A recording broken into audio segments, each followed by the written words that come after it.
Está começando mais um podcast Interligados, onde grandes ideias, pessoas e negócios se conectam. E a nossa conversa de hoje é para quem trabalha com venda de imóveis, para quem quer comprar também imóveis, está pensando em comprar um imóvel e principalmente para quem já ouviu aquela frase: eu quero comprar, mas não sei se eu vou conseguir financiar. Porque muitas vezes o problema não está no imóvel, né? O negócio trava justamente na insegurança em relação ao crédito, né? Quanto que eu preciso dar de entrada? Eu posso usar o FGTS? Se a minha renda é suficiente ou não? Então, e se eu formei? Como acontece, né? Então, se eu tiver um financiamento de carro também, será que vai dificultar ou não? Todas essas dúvidas, quando elas não são respondidas, né, corretamente ou com clareza, uma venda que poderia acontecer acaba não acontecendo.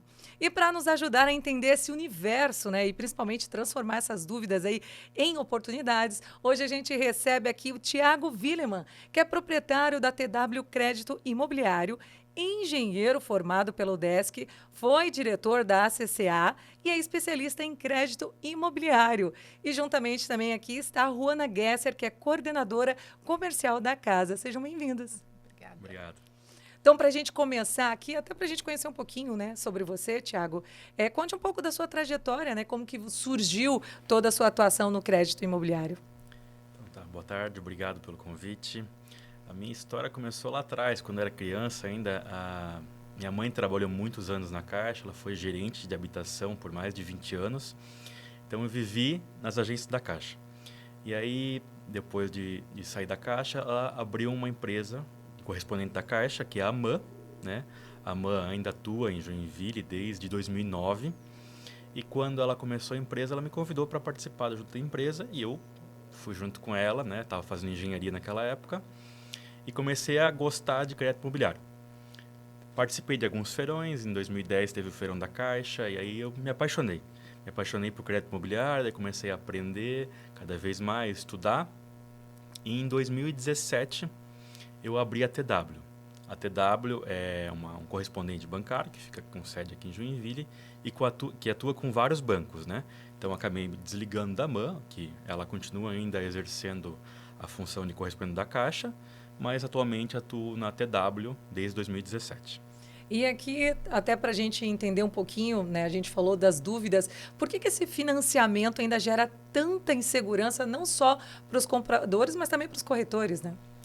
O ponto principal é a falta de conhecimento, né? Tanto dos corretores como dos compradores, né? É uma decisão muito difícil, né? É uma decisão importante para o comprador, né? De fazer um financiamento, um prazo longo. E a falta de conhecimento que gera essas dúvidas na hora de tomar a decisão. Então, a insegurança que acaba ocasionando isso. Mas, claro, é um processo que tem as suas peculiaridades, né? A sua complexidade, mas não é algo sobrenatural. Então, tendo conhecimento, se consegue vencer as etapas. E então, até que ponto é essencial aí um corretor dominar esse assunto? É fundamental. Ele tem que ter conhecimento, pelo menos o básico, né, para conseguir tirar as dúvidas do cliente, esclarecer, tirar a insegurança do cliente. Automaticamente que ele tira a insegurança do cliente, ele consegue que o negócio flua e automaticamente ele vai conseguir realizar vendas de forma natural. E tem algum momento que o financiamento tem que ser conversado? Tem algum time na hora que o corretor vai conversar com quem quer comprar, né? Até mesmo a questão do time é inicial.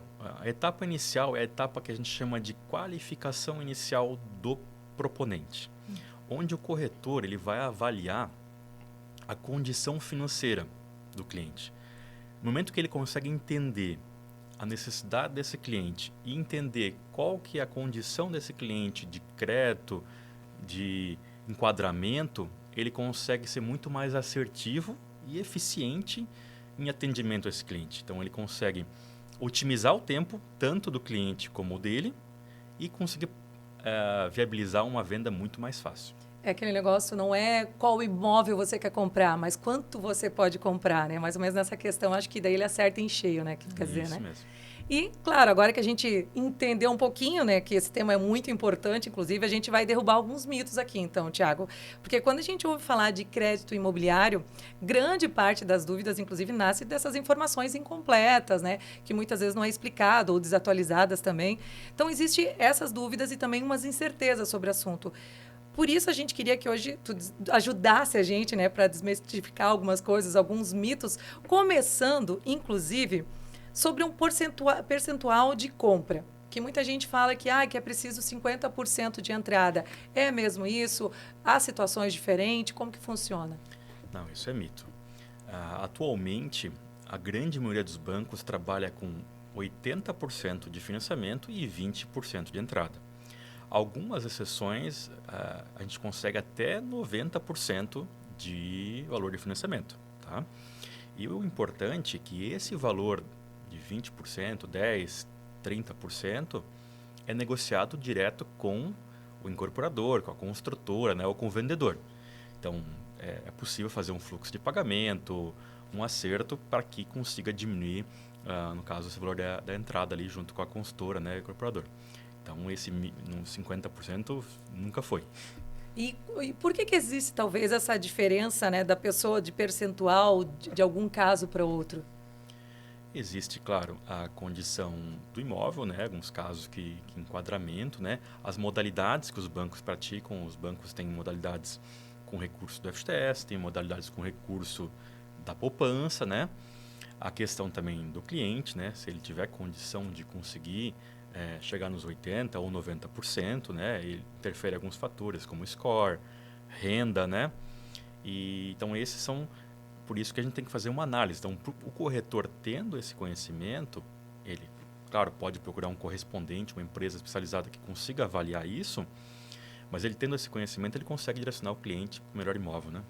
E para quem às vezes fica se perguntando, eu tenho FGTS, será que eu posso usar ou não posso? Para quem tem, já pode automaticamente utilizar para compra de um imóvel? Como que funciona? O uso do FGTS, ele permite usar na aquisição, então se o cliente quiser usar para a entrada do imóvel, né? Desde que ele atenda aos requisitos, né? O FGTS ele é determinado pelo Conselho Curador do FGTS. É um órgão que determina lá em Brasília as regras do uso do FGTS ou não, né? Não vou entrar no mérito aqui da regra específica, né? Mas assim, tendo esse conhecimento da regra e o cliente se enquadrando, ele pode usar o FGTS na aquisição.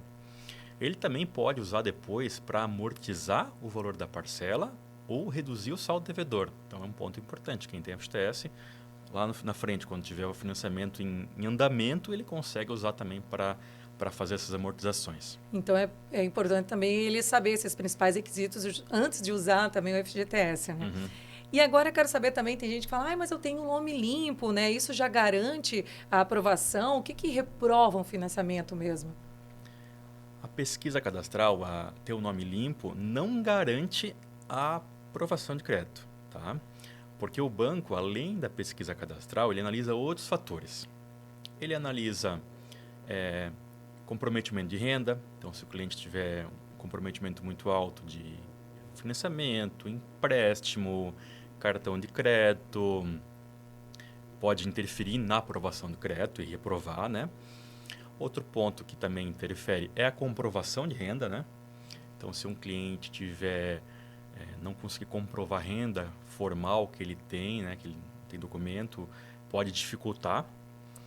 O cliente tiver um histórico negativo, teve um histórico de não pagamento no passado, com esse histórico de não pagamento pode ficar um histórico no Banco Central, que a gente chama de registrato, né? O Banco Central ele consegue passar a informação em todos os bancos lá e deixar registrado lá. Então isso pode interferir numa não aprovação. E o score também interfere, né? O score quer dizer a leitura do cliente perante o mercado financeiro. Então, quanto melhor pagador ele é, melhor ele paga as contas em dia e tem uma movimentação com o sistema financeiro, ele vai ter um score melhor, né? Então, isso ajuda na aprovação do crédito. Até porque existe uma diferença entre ter o nome limpo e ter uma capacidade de crédito, né? Isso que tu quer explicar também pra gente, né? Isso mesmo. E eu queria saber também como que funciona na hora, né, da compra também essa composição da renda para ele comprar um imóvel. A composição de renda, os bancos aceitam, eles podem usar o proponente principal com a cônjuge, né? Em alguns casos, claro, analisando a situação, pode ser incluído um pai, um irmão, um parente próximo, né? E até amigos, tá? Então, se tiver 2 amigos que queiram comprar juntos, o banco permite. Então, E até a questão dos juros, né? Porque às vezes, muitas vezes, as pessoas ficam preocupadas com a questão dos juros no financiamento, né? Vale a pena fazer uma pesquisa, esperar os juros caírem? Como que funciona também essa questão na hora de comprar? a questão atual da situação econômica do Brasil em relação à taxa de juros, já teve cenários com uma taxa de juros muito mais baixa, né, no passado, né? Então, hoje a taxa Selic, que é a taxa média que determina os juros do mercado financeiro, está num patamar mais alto. Mas eu sempre falo um alerta para os corretores e também para os clientes sobre isso. Qual é o melhor momento de comprar? O melhor momento de comprar foi ontem, na verdade, e atualmente é hoje. Se você esperar muito tempo, vou esperar os juros caírem, né? Automaticamente que tu esperar os juros cair, a tendência do mercado é que o preço de tabela daquele imóvel que tu está vendo hoje vai aumentar. Tendo um aumento do preço de tabela, lá na frente, quando tu for comprar, esse mesmo imóvel que tu hoje está comprando por um valor, tu vai ter que pagar um valor mais alto. Então, tu teve um benefício dos juros mais baixos lá na frente, mas tu teve um ponto muito negativo, que é o valor de tabela do imóvel. E outro ponto também que interfere bastante, com a tendência da taxa de juros reduzir, aumenta muito a população que tem condição de comprar esse imóvel.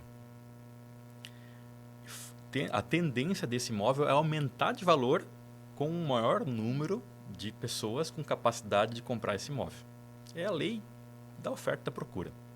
Então, se o cliente espera muito por uma situação perfeita de juros baixo, ele muitas vezes não vai comprar. Porque ele vai esperar e ele vai perder o poder de compra dele, e ele gera uma frustração muito grande. Porque quando ele está vendo o imóvel hoje, no caso de um X valor, e ele espera muito, esse preço de tabela vai aumentando e ele vai perdendo o poder de compra dele.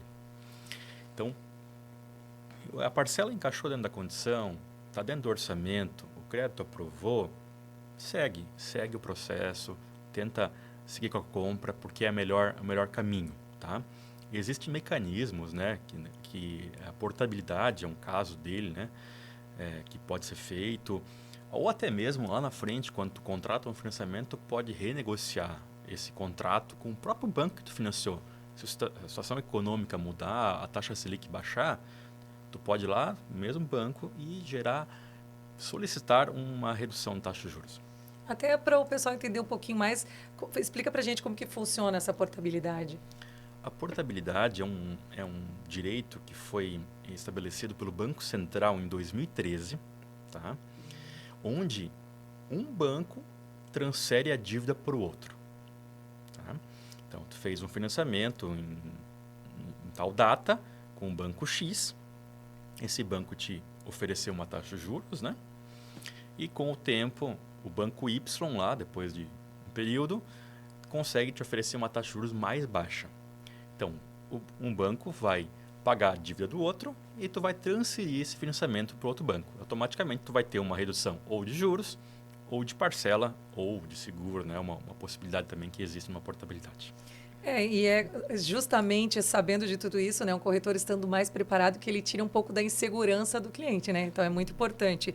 E agora que a gente entendeu também um pouquinho mais, né, sobre esse financiamento, né, sobre mitos e verdades do financiamento, a gente vai falar até como identificar rapidamente o potencial de compra de um cliente, que às vezes o corretor fica naquela dúvida, né?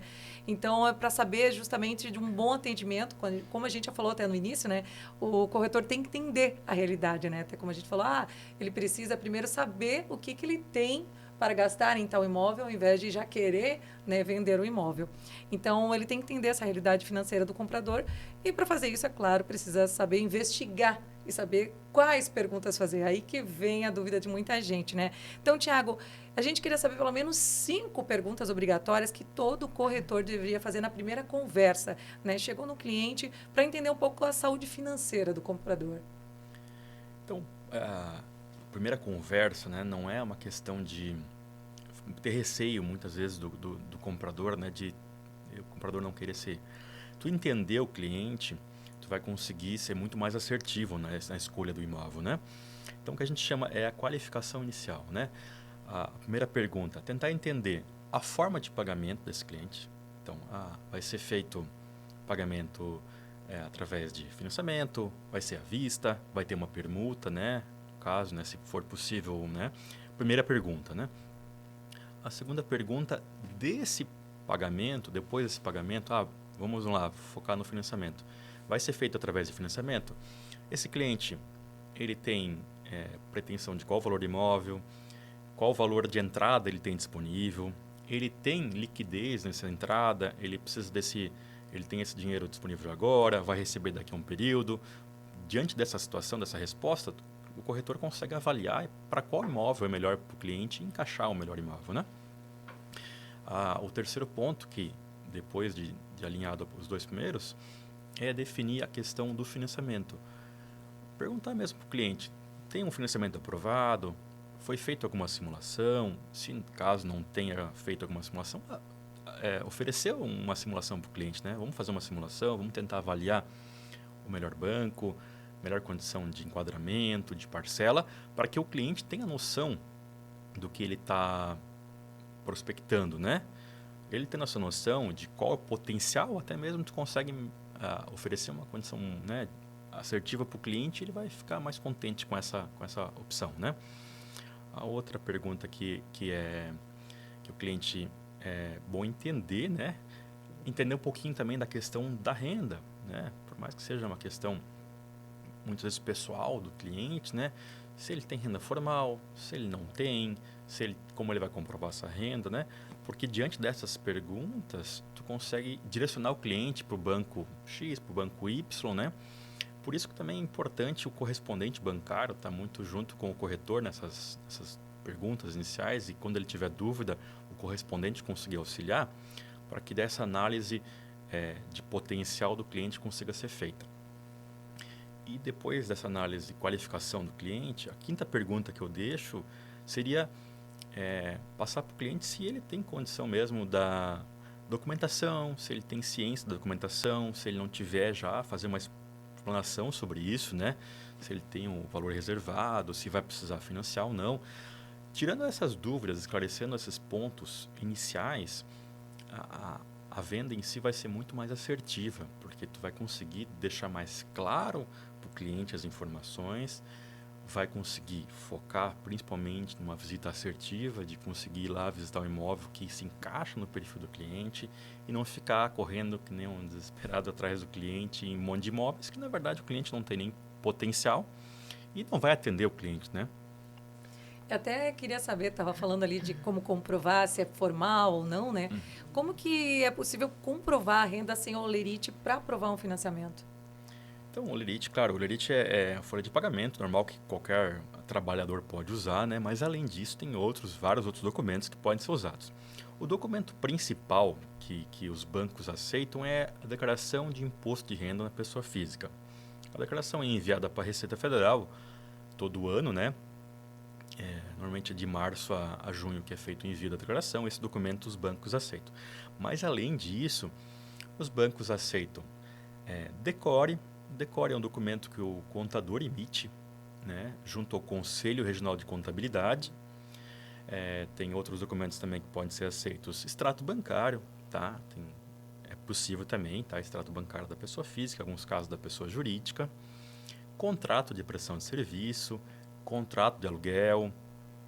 Então, tem um leque grande de documentos que os bancos aceitam. Cada banco tem a sua regra, então por isso que é importante ter um correspondente competente que consiga dar esse suporte e analisar essa documentação para poder encaminhar para o banco, né? Até eu ia te fazer uma pergunta, né? Porque tem empresários e MEIs que muitas vezes declaram prolabore baixo, né? Mas movimentam bastante. Então, até ia te perguntar, mas já respondeu na questão do extrato bancário, se ainda é aceito pelo banco ou só imposto de renda, mas né, são os dois que são vistos. Mas a minha dúvida é a seguinte, qual que é o erro mais comum de um MEI quando ele pensa justamente em comprar um imóvel? MEI é um microempreendedor individual, então ele tem a finalidade jurídica, tá? Então ele tem uma empresa, no caso, né, que ele normalmente tem uma pessoa só que trabalha, né, pode ter até funcionários, mas normalmente é uma pessoa só, e ele é um CNPJ. E no financiamento imobiliário é analisado o CPF desse comprador. Então ele tem que saber separar o CNPJ do CPF e o banco vai analisar o CPF dele.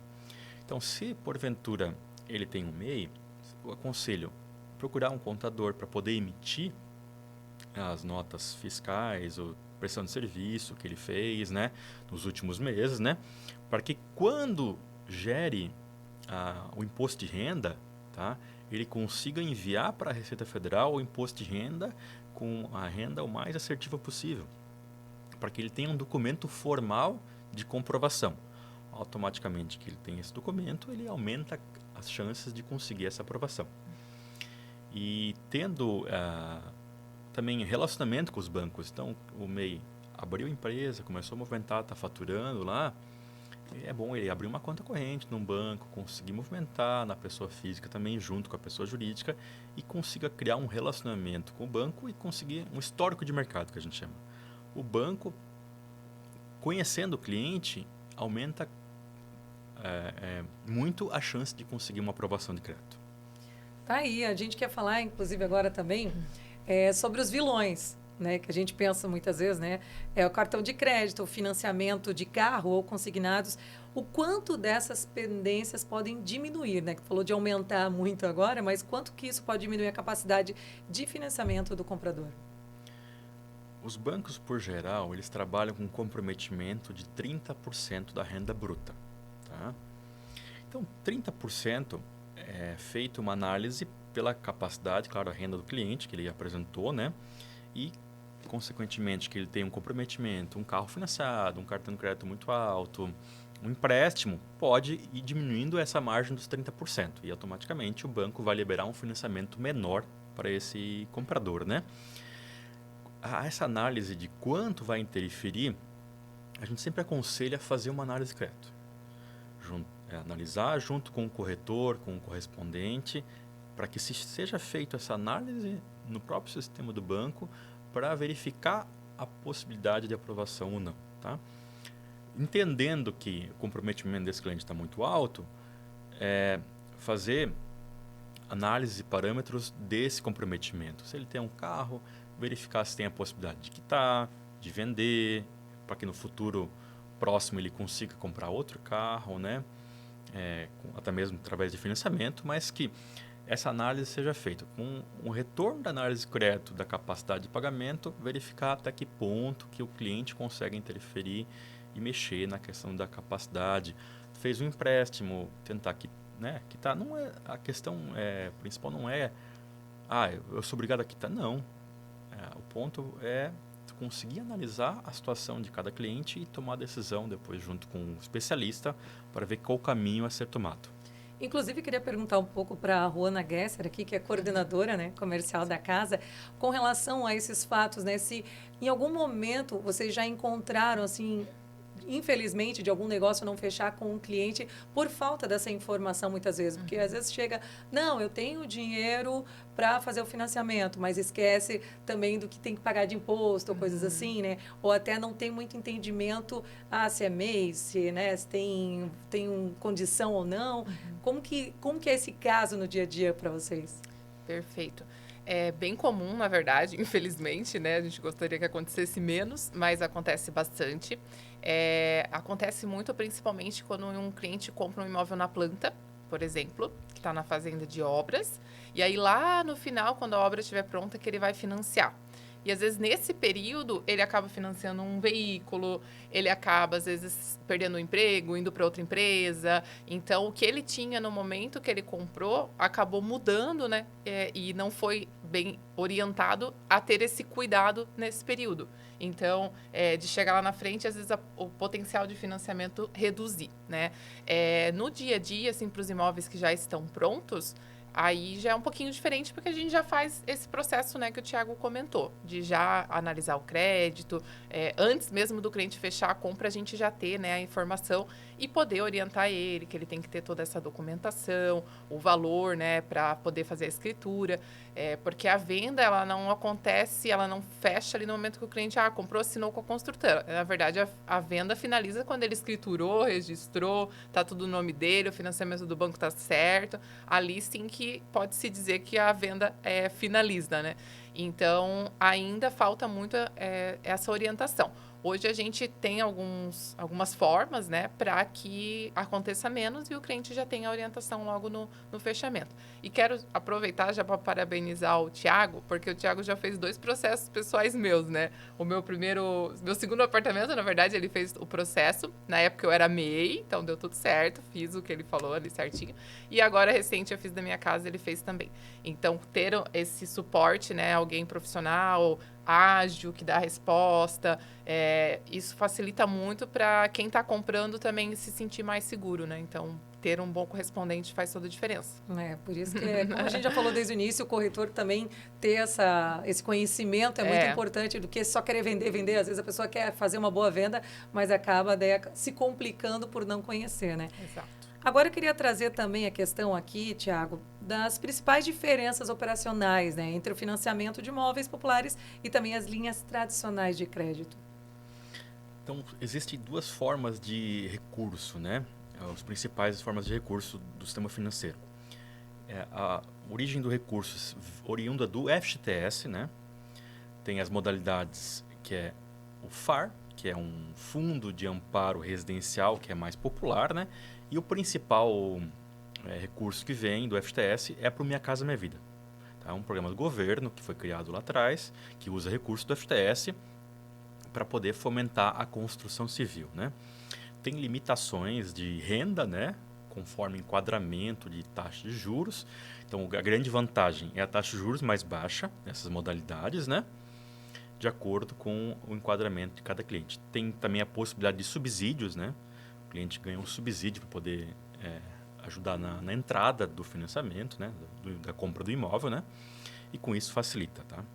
E a outra modalidade que existe são os recursos oriundos do SBPE, que é o Sistema Brasileiro de Poupança e Empréstimo, tá? Boa parte desse dinheiro os bancos captam da poupança, eles também captam dinheiro de fundos de investimento, né? LCI, que é letra de crédito imobiliário, e para captar o recurso e conseguir emprestar. Nessas modalidades, a taxa de juros é de acordo com a taxa de juros de mercado e de acordo com a competição entre os bancos, né? Então, cada banco tem a sua taxa de juros conforme o seu orçamento, o seu recurso e vai competindo com os bancos conforme a taxa de mercado. Então, a gente conversou anteriormente ali falando sobre a taxa Selic, que a taxa Selic atualmente está num patamar de 14%. A tendência agora é que nos próximos meses tem uma redução da taxa de juros Selic no mercado, né? Então, com isso, favorece o mercado imobiliário, né? Tá aí, então vamos falar um pouquinho agora também de quem está nos assistindo nesse momento, que às vezes aconteceu de ser negativado ali, né? Reprovado. Porque nem toda negativa, né, representa o fim de uma venda também, né? A gente sabe disso, né? Muitas vezes ela é apenas o começo de um planejamento, até para a pessoa começar, não, peraí, por que eu fui reprovado? Deixa eu planejar tudo certinho, né? Procurar mais informação. Então, como que uma pessoa, um cliente, ele pode recuperar um crédito negado? O principal caminho a recuperar um cliente negativado ou com uma reprovação é entender o motivo dessa reprovação. Tá? Então, o corretor é um ponto importante, né? Junto com o correspondente, até mesmo através do cliente, tentar entender o motivo que o banco reprovou, baseado nesse motivo, conseguir tomar a decisão de conseguir melhorar a condição do cliente. Se porventura for uma questão de comprovação de renda, tentar junto com o cliente apresentar outros documentos que possam complementar a renda, fazer uma composição de renda, né? Tentou a aprovação do crédito somente num CPF, a tentar considerar a renda do cônjuge, do irmão, do pai. Muitas vezes também alterar o tipo de tabela, né, que vai ser usada. Tem o banco que trabalha com a tabela SAC, que é a parcela decrescente. e a tabela price, que é a parcela fixa, muitas vezes optar pela price. Outra condição, aumentar o prazo de financiamento, se porventura precisar, né? Se porventura tiver algum histórico negativo, tentar resolver essa pendência e com isso, com o tempo, melhorar esse histórico com aquele banco para que consiga aprovar. Se tiver um comprometimento muito alto, tentar quitar o carro, tentar transferir ou vender, tentar quitar os cartões de crédito se tiver um gasto muito alto nos últimos meses. Então, esse cenário de melhorar a condição de crédito, para que quando no futuro o banco analise novamente, tenha sucesso nessa aprovação de crédito. Muitas vezes, até mesmo se o cliente está analisando o crédito e aprovou, só que aprovou um valor menor, ou até mesmo ajustar o valor do imóvel, né, que está prospectando, né, para que ele consiga comprar nesse momento, e lá na frente ele pode até mesmo dar esse imóvel como permuta e comprar outro imóvel que ele queira, né? O cliente também tem que ter o entendimento do que ele pode, né? Eu queria levar essa também para a Ruana agora, que a gente sabe que quando a pessoa vai, o cliente está procurando imóvel, é um sonho, né? Toda pessoa ali está querendo conquistar um sonho. Então, como que tu vai comunicar uma reprovação para esse cliente, Ruana? Eu entendo que o principal, antes até de acontecer isso, é entender o potencial desse cliente antes de oferecer alguma coisa para não gerar essa frustração. Então, muitas vezes acontece de um cliente visitar um imóvel, vamos dizer, de 600 mil, e a renda dele, a capacidade dele é de um imóvel de no máximo 350 mil. Então, ali já vai começar uma frustração do cliente, porque ele está vendo algo superior ao que ele realmente pode comprar. Então, por isso é importante essa primeira etapa, né, que o Thiago comentou, de entender qual a renda, entender a capacidade financeira, entender se ele tem uma entrada, quanto ele tem de entrada, e ter ali uma noção de quanto ele pode pagar para depois começar a oferecer um produto que realmente faça sentido com a realidade do cliente. Ali já vai reduzir bastante essa frustração de ele não poder comprar um imóvel que ele gostou, né? Mas caso ele visitou, gostou, ele a princípio aprovaria, mas no final aconteceu de não aprovar, realmente orientar ele o que ele pode fazer para que ele não deixe de realizar esse sonho, nem que seja um pouquinho mais para frente, né? Buscar essa informação junto com o correspondente do porquê que não aprovou e tentar de alguma forma, né, ajudar ele para que ele realize esse sonho assim que possível, né? E manter esse contato e tentar ajudá-lo, né, no final. Inclusive, Thiago, quando acontece essa reprovação, o cliente às vezes fica, não é possível, vou tentar outro banco. Vale a pena tentar outros bancos nessa questão? Essa ideia de tentar outros bancos, onde que eu mudei a minha história na minha vida. Antigamente, quando já contei aqui, eu comecei a trabalhar na MAN, com correspondente da Caixa, e a MAN atua exclusivamente com a Caixa, e eu acabei abrindo a TW para gerar essa opção para os clientes, né? Então, a gente atua com múltiplos bancos e a gente consegue avaliar em todos os bancos no mercado a melhor condição para o cliente. Então, muitas vezes o cliente pode ter uma recusa num banco por um motivo específico e no outro banco ele tem uma aprovação, tá?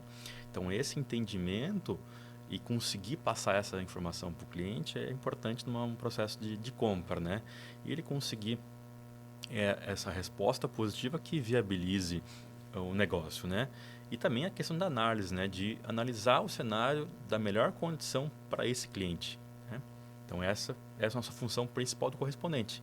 Conseguir tirar as dúvidas do comprador e analisar de forma eficiente e rápida o melhor cenário de banco para esse cliente. Inclusive, de tirar as dúvidas, né? É importante, que nem a gente já comentou aqui, que além do valor do imóvel, fazer o cliente entender, né? Apresentar outros custos também. E como apresentar esses custos como ITBI e registro para eles?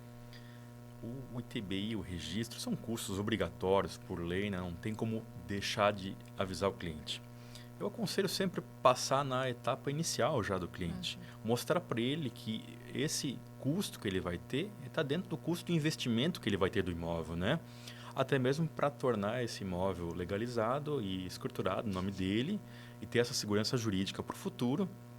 Ele vai ter esse custo adicional e ele sendo alertado e estando preparado já no início da negociação, vai gerar uma se ele tiver uma situação de ter que, no meio do processo, ou no final, que acontece em alguns casos, ele ter uma frustração de ter que pagar um valor que ele não estava esperando, é muito chato. Então, pode gerar até, muitas vezes, um distrato por causa disso. Então, um ponto importante, seja transparente com o cliente e tente, no primeiro momento, já deixar claro para ele esses custos que ele vai ter. Inclusive, Ruana, novamente, vou para ti.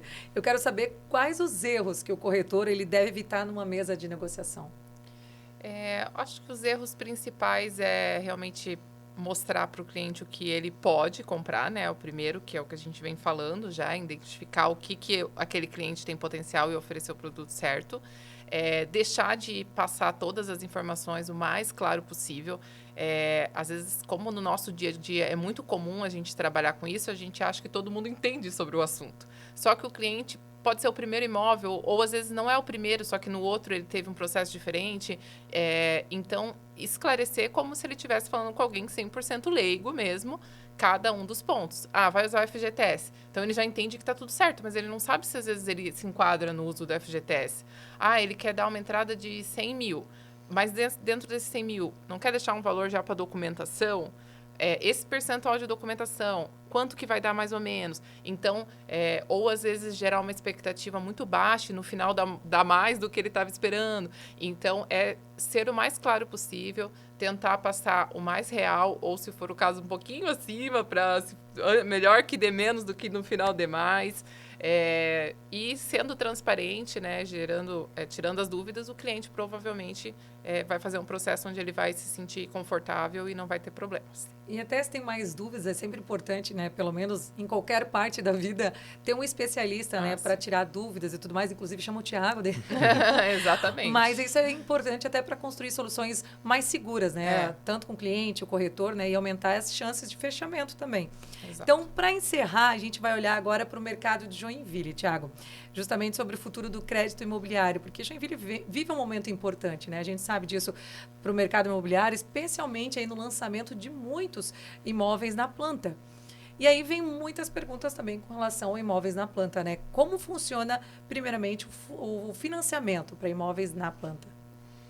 Então, tem duas modalidades, né, que os bancos oferecem. No caso que eu vou explicar um pouquinho aqui, cada caso, existe a condição que a construtora, o incorporador, faz a obra com recursos próprios, né? Então, ele faz a construção dessa obra e o cliente, durante a fase de obra, ele acaba fazendo o pagamento da entrada, né? Através de parcelas, balões, mensais, semestrais, depende de cada negociação, né?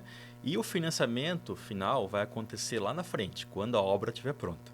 Então, durante a fase de obra, ele acaba pagando esse parcelamento da entrada para a construtora, né? Que tem, no caso, a correção, né? E depois, quando ficar pronto a documentação, que é a documentação da prefeitura, quando tem a conclusão de obra, que o empreendimento está concluído, o banco consegue entrar com o financiamento, né, em si. E aí vai ser feita a escolha do banco, que ele vai desejar fazer o financiamento e ele começa a pagar a parcela normal mesmo, onde vai reduzir o saldo devedor do financiamento. E outro cenário que existe é quando o incorporador faz o financiamento através de algum banco já. Ele capta recursos de um banco que vai financiar a obra para esse incorporador, né? E nesse cenário, o cliente final, o comprador, ele já consegue fazer o financiamento durante a fase de obra. Tá? Ele vai pagar durante a fase de obra um valor correspondente ao juros e seguro durante a obra, né? E o financiamento em si mesmo, ele vai ser efetivado e começar a pagar a parcela normal depois que a obra é concluída. Tá? Então, são os dois cenários que o cliente pode se encaixar.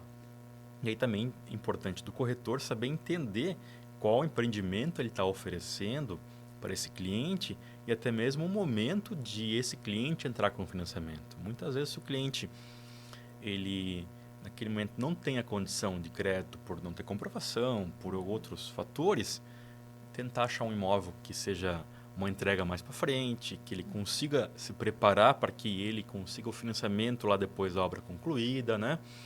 Ter esse conhecimento e conseguir fazer com que o cliente consiga a melhor condição de compra para ele, né?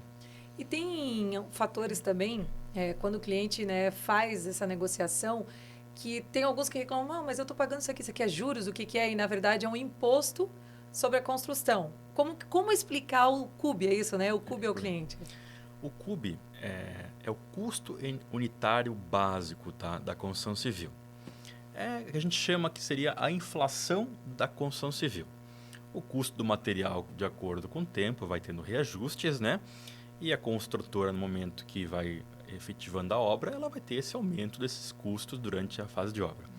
E ela automaticamente repassa esse valor para o futuro comprador, né? Então ele tem que estar ciente dessa condição. Para o corretor é importante ele alertar isso para o cliente, né? Porque, na verdade, é a correção também do imóvel que ele comprou. Se ele comprar um imóvel hoje, vai ter um X valor. Daqui a 2 anos, automaticamente esse imóvel vai valorizar com o tempo e vai ter um valor mais alto. Automaticamente não é juros que ele está pagando, ele está pagando a correção desse período. E como que hoje você vê, né? A gente falou tantos imóveis, tanta mudança já em Joinville. Como que você vê o mercado de Joinville hoje? É um mercado que está muito aquecido, né? É uma situação... A nossa cidade é uma referência, é um polo industrial, tem o maior PIB do estado de Santa Catarina, né? Automaticamente tem muita gente qualificada que vem para Joinville trabalhar, automaticamente que tem sempre esse crescimento no emprego, pleno emprego, o mercado está aquecido. Tá? Então, muitas vezes, quando o cliente está na dúvida, será que eu... Toma cuidado, porque muitas vezes pode ter alguém que tem a condição de comprar e vai escolher aquela unidade que o cliente acabou deixando passar. Tá? Então, o mercado de Joinville está aquecido e a tendência dos próximos anos é continuar aquecido pela condição econômica que Joinville tem. E para esse momento, como que o corretor ele pode se tornar, então, um verdadeiro consultor patrimonial? O corretor tem que ser um consultor entendendo um pouco do financiamento imobiliário, entendendo um pouquinho também na parte tributária. Hoje em dia, com a questão da alteração tributária, é importante o corretor ter esse conhecimento e conseguir passar para o comprador esse tipo de informação para ele tomar a decisão, né, na compra. Mas até porque recentemente a gente teve uma entrevista justamente sobre tributação e tem muita gente que fica com medo, não fazer negócio agora ou deixar mais para frente. Então, tudo isso entra também na questão da consulta dos corretores, né? Perfeito. Isso mesmo. O corretor tendo esse conhecimento e conseguindo gerar uma segurança para o cliente, tirar os medos daquela insegurança ou jurídica ou de negócio, de tomar decisão de poder comprar, e conseguir, com essas informações, deixar claro a decisão do cliente e ele poder tomar a decisão melhor possível para a compra do imóvel, né? E para finalizar, obviamente que vai ter muita gente aí vendo, corretor, querendo saber uma dica de ouro do Thiago. Qual que seria, Thiago? A dica de ouro para o corretor é: seja transparente, tira um tempinho da semana para entender, para estudar um pouquinho sobre financiamento, sobre outros fatores que consigam interferir numa decisão, né, numa venda, né? Tendo conhecimento e transparência com o cliente, tu vai ter muito mais assertividade na negociação. Eu sempre comento com os corretores, né, que a gente atende, quando o processo tu consegue entender a real necessidade, a Wanda já comentou sobre isso, né? Tu entender a real necessidade desse cliente, qual imóvel tu direcionar para ele, tu vai conseguir estar muito mais próximo desse cliente e fazer que ele faça o melhor negócio possível. Então, tu tendo esse direcionamento para ele, tu vai conseguir automaticamente trazer aquele cliente que tu prospectou para uma venda bem feita, né? E junto, para que consiga ter essas situações de conseguir viabilizar de forma mais fácil, é importante tu ter, até mesmo o corretor, ter parceiros, né? Construtoras competentes, né? Que atendam e consigam ter imóveis que dentro do prazo de entrega, tudo conforme o mercado exige, né? A gente falou sobre direito tributário, ter advogados especializados que tenham conhecimento para tirar as dúvidas numa situação que tiver, e também um correspondente, né? Um correspondente competente consiga esclarecer, auxiliar nas simulações, análise de crédito e consiga que o processo de financiamento em si seja tranquilo e ágil, né? É isso. Resumindo, gente, a desinformação sempre traz insegurança, acaba ocasionando erros também, né? E é por isso que a gente sempre traz aqui no Interligados, sempre querendo trazer informação para você, claro, tirar as dúvidas. Inclusive, Ruana, você assina embaixo? Com certeza, assino mesmo. É isso mesmo, é ter a informação, ser transparente. E o melhor negócio é o negócio que o cliente consegue pagar. Esse é o melhor negócio, né? Então, tem casos assim que a gente vê, meu Deus, é ótimo, vai se encaixar perfeito. O cliente ainda está inseguro, ainda está assim, ai, será que eu faço? Será que eu faço? Então, é fazer o melhor negócio que ele vai dormir tranquilo, que ele sabe que vai conseguir pagar e vai ser bom para ele e para a família dele. Às vezes até insegurança porque ele queria algo mais, mas não pode. Será que eu pego esse ou não? Mas aquilo ali vai ser certeiro para ele, né? Exato. É isso, gente. Hoje mostramos aqui, inclusive, obrigada, Thiago, pela sua presença aqui no Interligados.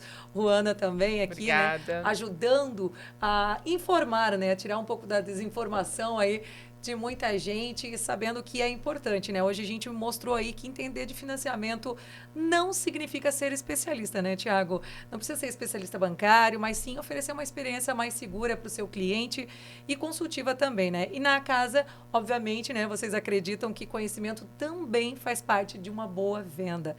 E a gente espera que este episódio ajude você que está nos assistindo aí a transformar dúvidas em oportunidades, né? Pega bastante coisa que o Thiago falou ali, já começa a maquinar e negociações aí em grandes resultados também. Então é isso, gente. Mais uma vez, muito obrigado. Para você que está nos assistindo aí, até o próximo episódio do podcast Interligados.